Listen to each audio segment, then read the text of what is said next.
Sa ating ikatlong serye ngayong araw ay atin namang panoorin ang mga salaysay mula kay Ginang Carmelita Santos at Ginoong Gregorio de Lara na pawang mga nagmamay-ari sa dalawang kilalang imahen ng Birhen tuwing mahal na araw, ang Angustia at ang Soledad. Ang pamilya Santos mula sa baryo ng Santo Rosario ay nagtulong-tulong noon sa pagpupundar ng isang imaheng kanilang ilalabas tuwing mahal na araw. Taong 1988, si Yumaong Ginoong Rufino Santos ay sinimulang igusara ang kanilang imaheng sa ating parokya. Nakilala ang kanilang Birhen Angustia na taong-taong lula ng luma nitong pukpok na karong pilak. Ngayon, tulong-tulong na itong itinataguyod ng kanilang mga anak at kaniyang may bahay na si Ginang Carmelita Santos. Ako si Carmelita Santos, taga Santo Rosario, Hagunay, Bulacan. Iri ang aming imahe na si Birhen Angustia. Bagong kasal kami, mag-asawa, yun ang unang sinabi sa akin ng asawa ko na gusto niyang magkaroon ng puo na isusunod pang mahal na araw. Ngayon, pumunta kami kay Paring Eddie, nagpatulong kami kung ano yung dapat naming ipundar, kung ano yung dapat naming ipagawa. Ngayon, isinama kami sa paumbong. Yung Birhen Angustia doon, pinakita sa amin. Ayun, nagustuhan naman ng asawa ko. Ayun na, nagpagawa na kami. Halos gabi-gabi, napapanaginipan ko yung pwesto niya.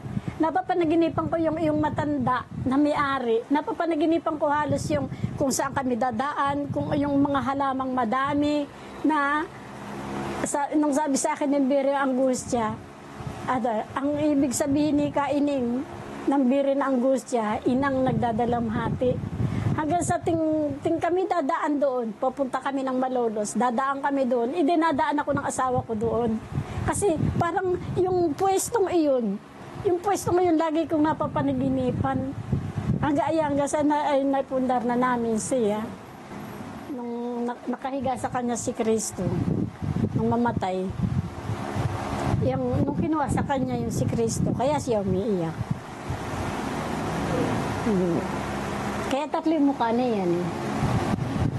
Tatlo yung mukha niya yan. Iyan ang pambiyernes Santo. Pagka Miyerkules, iba rin mukha. Yung pang-araw-araw niya, iba rin mukha. 1986, nung yan ipagawa. 1987, nung maipundar na yung lahat ng gamit. 1988, nung siya maisunod sa prosesyon. Mula nung 1988 hanggang ngayon, 2025, naisusunod na namin siya. Nung kauna-unahang taon na aming igusar, kasi siyempre, unang taon, hindi pa namin kabisado kung paano siya iaayos ng maayos. Nung kami nasa San Pascual na gumaywang siya, kabang-kaba ako noon kasi baka siya bumaksak eh. Naiuwi naman na siya ng dahan-dahan. Hindi naman siya bumaksak. Yun ang di ko makakalimutan nung kauna-unahang gusar na sa kanya. Siyempre, naging panatan na namin kahit anong mangyari. Kami isusunod siya tuwing mahal na araw kahit na anong mangyari. Kahit na kuminsan niya, kapos na kapos kami sa budget. Pero naisusunod para na siya kasi kailangan mo sunod dalhin ng panatanain ng pamilya na tuwing mahal na araw, isusunod na siya. Madami nang naibigay sa amin si Mama Mary. Una-una, alam naman ng lahat na matagal bago ako nagkaanak. Nung mga 12 years na hingi ko ng panalangin sa kanya, nagkaanak naman ako ng apat naman babae.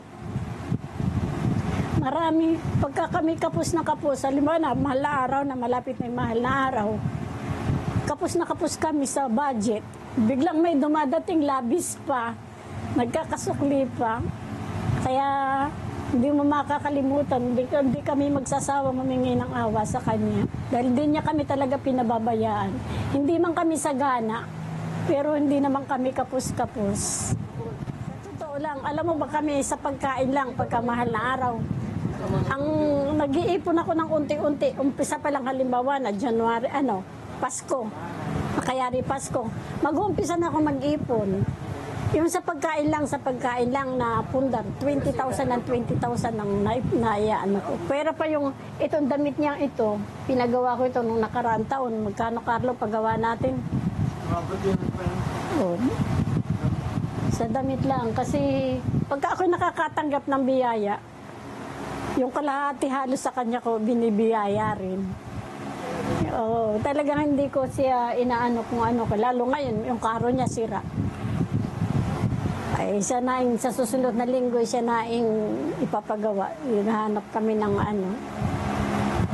Kaya humingi rin ako ang huwag. Alam ko hindi niya kami pababayaan. Alam ko. Oh, talaga totoo yun. Ako talagang ano ko yung minsan pa nangyayari sa buhay na ini. Talagang alang-ala talaga sa Diyos ko, mahal na araw na wala akong panggastos, wala akong ano. Ay, meron yung asawa ko, may kamag-anak sa California. Alang-alang ano yung nagpadala ng kung ilang dollar. Yung panggastos ko, nagkasukli pa. Talagang sa totoo lang, hindi kami pinababayaan ni Mama Mary buat nung dumating sa amin. Hindi kami sagana, pero hindi kami kapos-kapos. Bawat nga noon, bawat pumunta rito, kasi dalaga pa yung anak ko. Hindi makikita, may dadating na ibang tao. Titingnan yung mukha ni Angustia, tsaka titingnan yung mukha ng anak ko. Sabi, parang magkamukha. Siguro nung ako'y naglilihi. Ay, lagi nakaupo ako sa yung merong ugoy-ugoy yung biyanang ko. Lagi kong hinaharap sa kanya, ugoy-ugoy ako, katitig ako sa kanya. Bawat magsabi yung anak kong babae, kamukha nung isang mukha ni Angustia.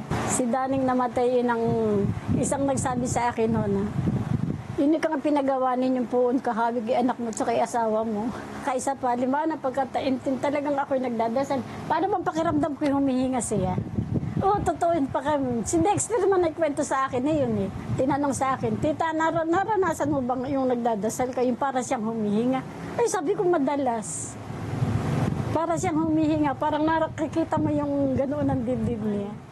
Una-una yung kapatid ko, yung pagkamahal na araw kasi yung kapatid kong panganay. Pagka minsan, sasabihin sa akin, baka ako hindi makasunod lang kasi kaya masamay pakiramdam ko. Pero pagka ayan ay prosesyon, dumadating, okay na ako eh. Okay na ako eh. Ay, gano'n. Ay, kako salamat kay Mama Mary. Ang may papayo ko, kung gusto man nilang mag-alaga, magpundar, dahan-dahan. Hindi makukuha sa isang anuhan lang yung pagpupundar. Katulad nga nito, halos 3 taon na itong naipundar. Una siya, sumunod damit, sumunod karo, sumunod generator. Kaya sa 3 taon nang bago namin siya naipundar. Kaya kung yung sa mga kabataan gustong magkaroon ng ganyan, dahan-dahan, hindi makukuha sa isang biglaan para ka magkaroon. Kailangan talaga yung magsusumikap ka na para ka magkaroon. Talagang pag-aanuhan mo na para ka magkaroon ng... Hindi naman, okay naman. Kasi pagka nagkaroon ng problema, tulong-tulong yung buong pamilya. Tulong-tulong kami lang. Kasi hindi naman siya na ipundar ng kami lang eh. Yung buong pamilya, tulong-tulong talaga. Eh hindi naman, ala naman sa awa ng Diyos, sa awa ni Mama Mary, wala namang naging balakid. Papangako ko, hanggat kami may lakas, hanggat kami nabubuhay, hindi namin siya pababayaan kung anong kailangan niya, kung ano niya. Ganoon din naman siya sa amin, dinirang kami pinababayaan. Hanggat uubra, ayan si Carlo. Tapos may apo na akong isa na napakahilig sa puon. Kaya sabi ko, naku, kami na si Carlo, may katuwang. Kasi pagka ako'y nawala, sila na bahala. Ating natunghayan ngayon ang isang panayam mula kay Ginang Carmelita Santos na kamarera ng Birhen Angustia, isang imahe ng mahal na Birhen ng Hapis mula sa angkan ng mga santos, buhat sa baryo ng Santo Rosario.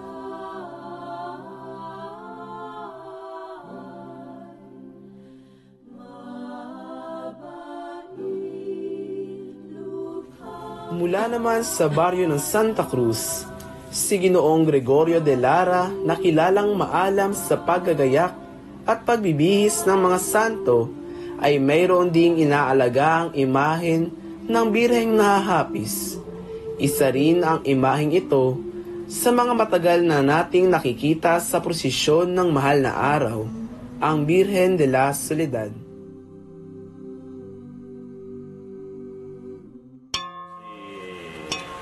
Gregorio de Lara ng Santa Cruz, Sagunoy, Bulacan, na may alaga kay Nuestra Señora de la Soledad. Ito po ay nalabas nung panahon pa ni Father Lunod. Tumigit kumulang nasa 30 years na siya. Siya po ay hindi ko naman talaga gustong ipundar na siya. Ang talagang binili ko itong De Los Flores. Nakita ko yung isang ulo niya na umiiyak.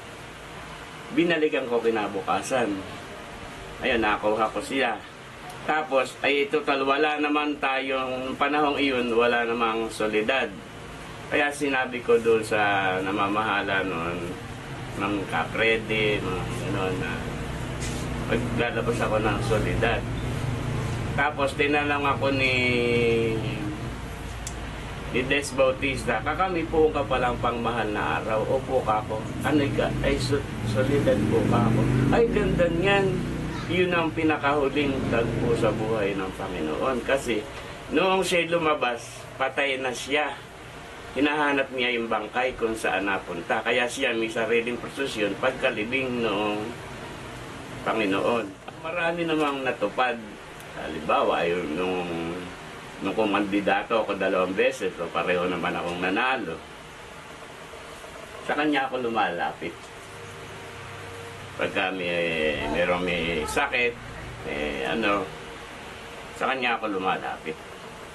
Inyano ko sa kanya na tingagad, gano'n rin. Ang ko lang sa mga kabataan, mas ko nga ngayon, nakikita ko yung kabataan na porsige silang, maliliit pa lang sila, porsige silang makapagpundar kahit na sa maliit nag-umpisa. At nakikita ko rin sa kanila matutupad yung kanilang mga pangarap kasi nakikita ko yung pag-ano nila, pag-asikaso doon. Sa maliit na puong pa lang, nakikita ko na ayos naman. Kaya di ba madalas yung prosesyon natin ng maliliit. Sana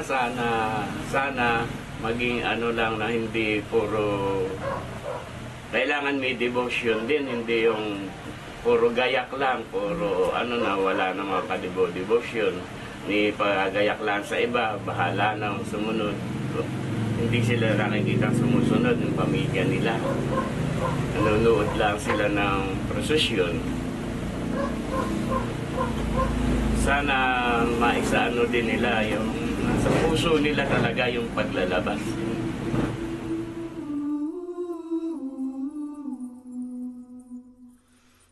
Atin namang napakinggan ngayon ang kwento mula kay Ginoong Gregorio de Lara kung sa paanong nasimula ang marubdob nilang pagdedebosyon at pag-aalaga sa Birhen ng Soledad. Sa serye natin ngayon, ating napakinggan ang panayam mula sa Pamilya Santos ng Virgen Angustia at Pamilya de Lara ng Virgen Soledad. Nawa ay nakatagpo tayo ng mga aral mula sa kanilang kwento ng pananampalataya, kwentong pamana.